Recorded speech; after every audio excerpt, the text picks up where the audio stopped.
apakah kasusnya termasuk kejahatan cyber atau masuk kejahatan internasional. Atas arahan dari Mabes Polri, pihak Nisa pun akan membuat laporan polisi untuk Asif Ali. Ya, indikasi awal menurut pihak Nisa adalah jika dirinya akan diajak menikah dan kabur ke India. Karena hal itulah, Asif Ali pun mengaku punya banyak bukti untuk menampik berbagai tuduhan tersebut. Namun di sisi lain, ia pun belum mau membukanya ke ruang publik lantaran ingin mengakhiri drama cintanya ini dengan saling memaafkan.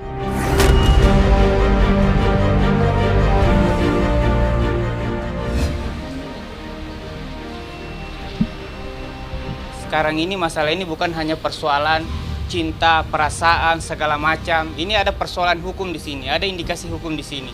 Kami selaku kuasa ingin mengklirkan ini, membuka masalah ini. Persoalan hukumnya di mana, siapa yang harus kena sanksinya, ya itu akan kita lihat nantinya. Hari ini kami di Mabes Polri sifatnya konsultasi. Kami sampaikan bahwa ada permasalahan begini, apakah ini menyangkut pidana umum, apakah ini menyangkut kejahatan cyber, apakah ini menyangkut kejahatan internasional, ya sifatnya diskusi panjang tadi, makanya agak lama. Kami juga sudah mendapatkan petunjuk arahan, mungkin dalam waktu dekat kalau misalkan memang dibutuhkan ya segera kita ajukan laporan resmi. Arahnya ya banyak macam-macam, apakah itu ini indikasi kejahatan cyber, ada pelanggaran cyber, ya indikasinya ya belum mengarah ke sana. Indikasi kasusnya orang seperti ini bagaimana? Kalau misalkan memang bahwa harus ini adalah perbuatan pidana umum, ya silahkan kita lapor pidana umum. Kalau ini kejahatan cyber, ya kita masuk ke cyber. Kalau ini adalah sebuah kejahatan internasional, ya regulasi mekanisme laporannya itu akan kita jalani. Adanya indikasi-indikasi bahwa Nisa intinya diajak menikah, atau dipaksa menikah, kabur, diminta untuk sama-sama kabur. Kalau kaburnya sih ya sudah terjadi, sebenarnya kemarin diminta kan untuk kabur. Nisa sudah lakukan itu sebenarnya ini, tapi kalau berbicara pidana itu belum terjadi tindak pidananya karena kan tak jadi kabur, orangnya masih di sini. Sekarang mereka ancam-ancam dia, masih dia mau lapor kah, mau apa kah. Kalau apain kita berbicara tentang hukum kalau udah tahu dia ada bukti semua, dia ada chat semua, tapi dia gak keluar, masih jaga kehormatan kayak nama keluarga dia. Sampai sekarang pun kalau dia mau tunjukin siapa salah, gampang. Siapa yang bilang suamiku, siapa yang bilang gantengku, ayangku gitu. Dia bisa bongkar, tapi dia gak. Cuman ya udah berbicara nanti siapa yang salah, saling memaafkan gitu. Sebelum berkonsultasi dengan Mabes Polri, pihak Nisa pun juga mendatangi Komnas Perempuan untuk mengadukan nasibnya yang merasa terancam oleh Asif Ali. Pihak Komnas Perempuan pun juga mengarahkan Nisa untuk mendapatkan pendampingan dari psikolog. Tapi di sisi lain, baik Nisa maupun Ali menginginkan agar kasus drama asmaranya ini berujung dengan damai. Hanya saja, keduanya pun memiliki konsep berdamai yang berbeda.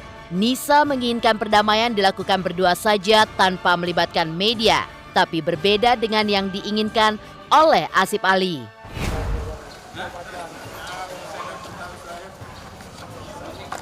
Hari ini kami resmi sudah mengadukan permasalahan ini di Komnas HAM, ya karena Komnas Perempuan. Ya karena kan Nisa ini adalah wanita Indonesia, perempuan Indonesia.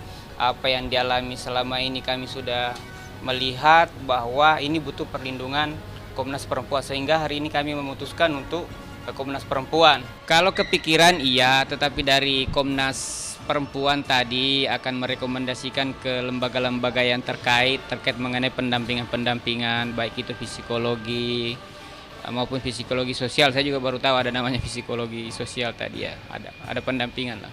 Berharap kasus ini bisa damai, tidak usah merepotkan orang, tidak usah bikin orang berwacana. Ini kasus ini bikin banyak dosa orang loh menurut saya. Jadi maksud saya berharap mudah-mudahan dengan kesempatan ini, wawancara ini, di sananya mendengar bahwa saya pribadi pengacaranya ingin melihat bahwa bagaimana permasalahan ini berakhir dengan baik. Kalau perlu ada perdamaian, supaya warga negara, supaya sesama negara juga ini bisa menjalin hubungan dengan baik. Jangan karena penduduknya warganya rusuh nanti juga negaranya ikut bermasalah juga, kan begitu Pak. Ya, saya mau, tapi saya nggak mau ada media bahwa begini, saya nggak mau. Saya maunya ngomong secara baik-baik sama Ali berdua, saya mau. Ya, karena ini cuma saya dan Ali yang tahu semuanya. Cerita awalnya begini, cuma Ali sama saya yang tahu. Jadi saya tidak mau orang lain terlibat. Ayo ketemu di depan media biar orang-orang yang udah support dia selama ini, mereka pun lihat siapa salahnya dan siapa yang benar, minta maaf saling-saling dan udah lupakan gitu. Tapi kata dia pengen mau ketemu sendirian tanpa kamera, tanpa Akash pun mungkin. So dia mau jelaskan semua.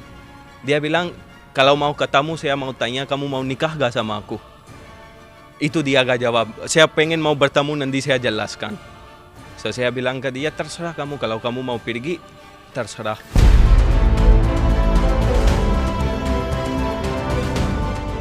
Nisa pun juga menjelaskan mengapa dirinya menolak cinta Asif Ali. Padahal sebelumnya ia tergila-gila dengan kekasihnya ini. Menurutnya, Asif Ali beberapa kali berjanji untuk datang ke Makassar guna menikahinya. Tapi lama ditunggu, Nisa pun merasa cintanya digantung oleh sang kekasih. Dan anehnya, saat Asif Ali datang ke Indonesia untuk membicarakan lamaran dan pernikahan dengan Nisa, ia pun langsung datang ke Makassar, bahkan hingga ke Sengkang, kampung sang kekasih. Tapi naas, nasib Asif Ali. Alih-alih keluarga Nisa menyambutnya masuk rumah, ia pun dibiarkan menunggu di pinggir jalan, bahkan memanggil polisi setempat untuk diinterogasi.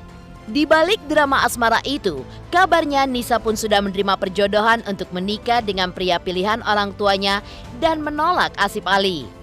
Saat dia di India, dia udah tanya, ajaknya abangnya sama si ceweknya. Dan hampir ada cerita kayak gini, dia tanya tentang nikah kan, jangan sia-siakan uang aku. Katanya, kamu santai, saat kamu datang, mungkin setelah sehari, 2 hari, 3 hari kita akan bikin acara nikah dan kayak gitu. Makanya dia datang pun udah siap, udah surat-surat semua lengkap, izin dari keluarga, izin dari unmarried certificate, mau izin dari dutaan gitu. Dia udah siap. Awalnya saya suka, gitu. Cuma lambat laun ya saya udah tahu sifat dia gimana. Terus saya juga udah lihat di media kalau dia itu kayak memanfaatin gitu. Makanya saya nggak mau lagi sama dia. Ya intinya saya udah nggak mau sama Ali. Soalnya saya harus nikah sama ya pilihan orang tua saya. Dari kabar Syarifah